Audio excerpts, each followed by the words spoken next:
everyone, welcome to this week's episode of Korea This Week. I'm your host, Sang Kim, and today we have Yong Kwon, who's our communications director at KEI. Thank you for joining us. Well, thanks for having me. Great. So as you know, we did not have a show last week because both of us were on a trip yesterday. It feels like yesterday. Last week. So we want to tell you a little bit about the program that we had last week and how it went, and share some photos with you. So the program was called Ambassadors Dialogue, and it has a long history. That KEI started back in early 1990s. So there's a program where we take the U.S. ambassador to Korea and Korean ambassador to the United States, and we go on multi-city trip across the United States to talk about different issues regarding the U.S. Korea alliance, trade, and just be engaged with other parts of the United States outside of DC. So Yong went on the trip with us, and we'll talk about from the beginning. So, Yong, why don't you start off by talking about Atlanta? Yeah, absolutely. And let me just add that, as far as we know, I don't think there's another country out there that does this. There's no other place where the current ambassador to the United States and the U.S. ambassador of that country travel together. Right. Not Britain, not France, not Japan, not Russia. No one else. So you're on watch, rest of the world. But we started the trip in Atlanta, and technically not in Atlanta, but in West Point, Georgia, which is right on the border between Alabama and Georgia. And it's a town that traditionally subsisted on the textile industry. But as we know, in the 60s and 70s, there was a structural change in the U.S. economy, and a lot of these jobs went out of the American South. And there was a bit of an economic depression that set into this region in the 1980s. But in the 1990s, we had a lot of slow interest into the region from Korean companies. And in 2006, Kia Motors went into the border, into this town, West Point, Georgia, and began manufacturing the Kia Sorento there. So it's still currently the only car assembly plant in Georgia, and itself, I think, employs around 3,000 people. But in addition to employing those 3,000 people, it's created this ecosystem where you have suppliers, car parts manufacturers, the carpets that goes into the Sorento, and now the Telluride are manufactured from the local area. And for the parts that are not manufactured locally, it has to be shipped in from abroad. So the port of Savannah got a boost. So this whole ecosystem of industries came around. And as a result of Kia being there, and Kia already essentially pioneering this ecosystem of industries, we also have the Hyundai plant in Alabama that's very successful, and also now new investments from Korea coming into Georgia, such as SK. So we went to the Kia plant to do a brief tour, and then we visited Atlanta to kind of have a conversation with the World Affairs Council on kind of the impact that the U.S. Korea relations is having on Georgia specifically. And it's very exciting to see the ambassadors engage with the business community and also local leaders to discuss the impact that global affairs has on every part of the country. Right. So, fun fact about the Kia plant. So, you mentioned Telluride a little bit. So, I'm sure you've seen the Super Bowl commercial for Telluride. That's made 100% in West Point, Georgia. So, we get to see it. I believe it's out for sale. Pretty recently. It's only been out for a couple weeks. I've heard, but yeah, Telluride, Kia. It was really cool to see the whole the car being made in Georgia, and then they're not manufacturing actually in Korea either. So that plant is the only location that Telluride is made. So right, and cool. So basically, despite having a Korean brand, it's essentially an American car. It's assembled by an American company in a plant in the United States in Georgia, and it's going to be sold, and it's not going to be just a U.S. product. It's going to be exported to other markets. Right. So it's going to contribute to the U.S. export figures as well. So broadly speaking, it's a really great story of a Korean company coming in and revitalizing a local economy. But perhaps before we move on to Austin, maybe we can back up and maybe we can readdress what the objective of the visit was and what we were hoping that the ambassadors will be able to experience on their trip. Sure. So the objective of the whole program, the trip, was for Ambassador Cho Yun-jae, who is, Korean ambassador to the United States, and also Ambassador Harry Harris, U.S. ambassador to South Korea, to really experience how close of a tie U.S. and Korea has, and obviously with in Atlanta and in Austin, we saw the big trade ties between two countries with the huge South Korean investment, foreign direct investment in the United States. And then for the rest of the cities, we'll talk about, they had multiple public events where they talk about the alliance, and of course North Korea issues is inevitable and in a current event. Is there anything else? No, I think that's and we often talk about these figures a lot. I mean, KAI has written a lot about the security relationship, the trade relationship, but there's definitely a difference when we're actually there and tangibly looking at the facilities and looking at the investments and looking at the jobs that are created. So I think this was a really valuable opportunity. And I hope everyone was following us on Twitter under hashtag #AMSDialogue. Right, so we did post a lot of pictures along the way, starting with the fishing pictures. I'm sure you've seen on Sunday. That was our kind of icebreaker event that we had before the initial schedule. So with that, let's move on to Austin. So in Austin, our first visit was to Samsung Semiconductor plant in Austin, and that is the single largest foreign direct investment in the United States. Right. No other company has invested more than Samsung in this singular site, $17 billion. Right. Which is a lot. So it was really cool for us to go see it ourselves. And we had a little tour of how things are made and how the semiconductor chips or fabs are made within the plant. And they also had a radio interview, which was it was at the University of Texas, Austin. It was affiliate of an NPR in Austin. Then after that, they had some business meetings with the local Austin Chamber of Commerce. And with Governor Abbott. Oh, yes. And we talked about the close business ties. And if you're in Central Texas, tune in to 90.5 KUT and to listen to the interview between the ambassadors. Right. So we had a very short, it was only 26 hours in Austin. And then we flew to San Jose, and our first stop was FireEye, which is one of the leading cybersecurity firm. And we talked about different cybersecurity issues that's regard to the United States and also South Korea. And FireEye has an office in South Korea as well. So we talked about that. And then we went to UC Berkeley to have a public event with Dr. T.J. Penpel. To talk about various issues regarding the U.S. Korea alliance. Right.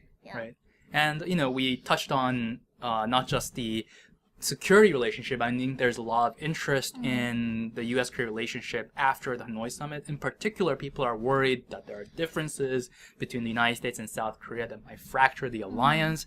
But the fact of the matter is, and this is something that the ambassadors repeatedly emphasize, and I think they emphasize it particularly well at Berkeley and also at the Commonwealth Club in San Francisco the next day. But the point is that it used to be that the relationship was largely rooted in the military relationship. So the security alliance between the United States and South Korea to defend South Korea against North Korea was essentially the crux of the relationship. But that's not the case anymore. The relationship is so much more than that. It has a human element with the large Korean American community in the United States and also with so many Americans going to study in South Korea. We also have an economic tie, as we discussed, in Georgia and Texas. And also there's just, broadly speaking, there is a shared values aspect of it. As a liberal democracies in an increasingly antagonistic world, I think there's a deeper values-based tie between the United States and South Korea that should be emphasized. So naturally, we have differences within our own country. So it's not entirely out of the ordinary that these two countries with two very different histories will have some differences in the relationship. But the fact of the matter is that the relationship is so much richer than just the North Korea issue. And the fact of the matter is that it's a very valuable alliance for so many reasons. And so that's something that we just really emphasized during the trip. Right. And speaking of history, we also had a wreath-laying ceremony at the Korean War Memorial in Presidio, San Francisco. If you haven't been there, it's really beautiful. It looks over the Golden Gate Bridge. So I should definitely recommend you visiting there if you're ever in the area.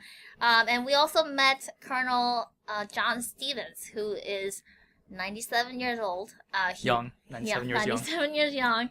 He really has an incredible story because he was a Marine. He was a U.S. Marine. He served in Pearl Harbor and also Okinawa. And also he was there for Incheon landing during Korean War, and also he was at the Battle of Chosin. So Right. it was really incredible for us to see him in person, who came along with other Korean War veterans who came to the wreath-laying ceremony for us to really, thank them in person and get to see them and have them part of our ceremony. So that was incredible. And then after that, we had a Commonwealth Club event, which Yong mentioned briefly, to talk about, again, the U.S. Korea alliance and the latest of the relations. Maybe you could also talk about who the host was. Right. And the moderator was Mr. Philip Yoon, who is the COO of the Plowshare Fund, who obviously they're very focused on the North Korean nuclear issues. So we had a great turnout for that event. So that was also great. That was amazing. Yeah.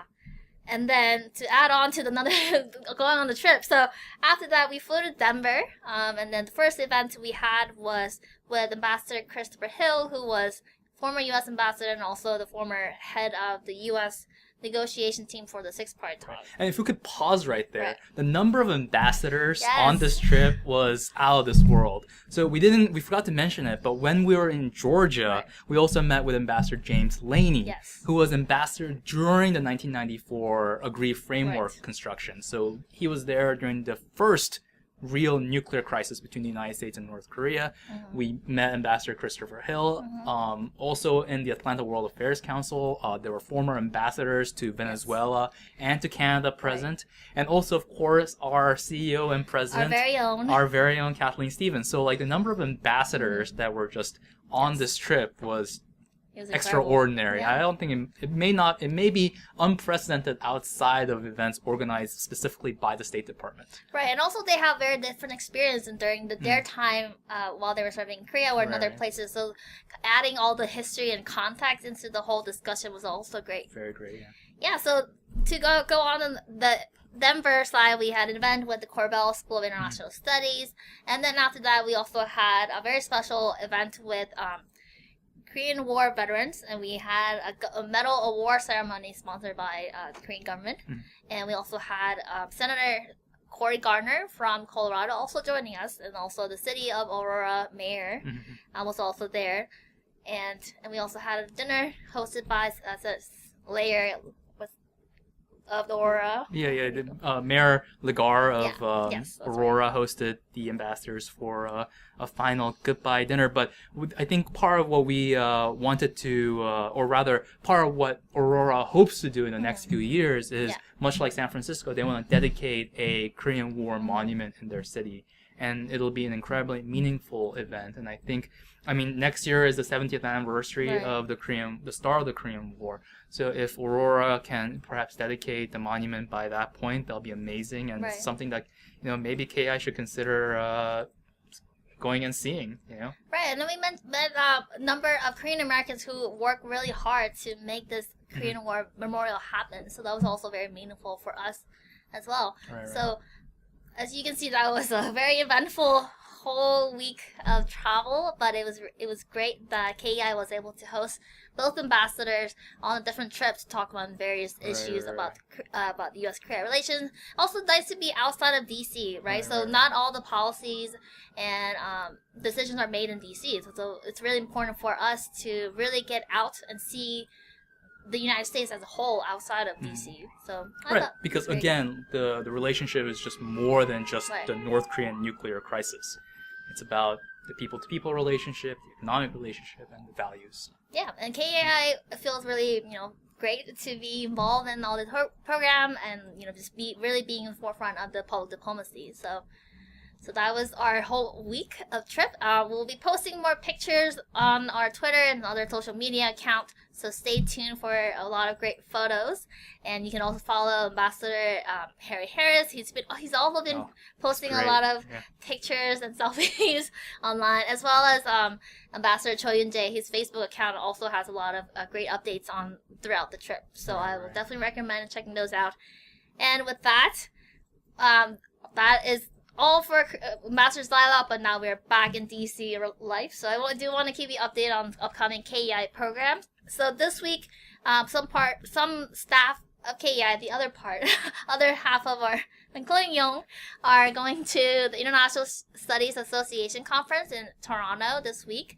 So you'll be seeing more photos and updates on the panels that KEI is hosting this week. And then also we have a list of events coming up for the spring, starting with the academic paper series with Dan Wars from NCNK. So if you haven't signed up for KEI's website, emailing us already, I would highly recommend you do that so you get all the invites and updates through it to your inbox. Anything else you want to add? Yes. And if you're interested about telecommunications and transportation in North Korea, which you definitely should be, you should check out the video of the presentation by our very own non-resident fellow, Yong Kim, who presented at KAI last week. You can find the video on KAI's YouTube and Facebook page. And we also have a podcast interview with him as well. That's right, which is coming up soon. Yes. Well, with that, thank you so much for watching, and we'll see you next Monday at 2 p.m. Thank you.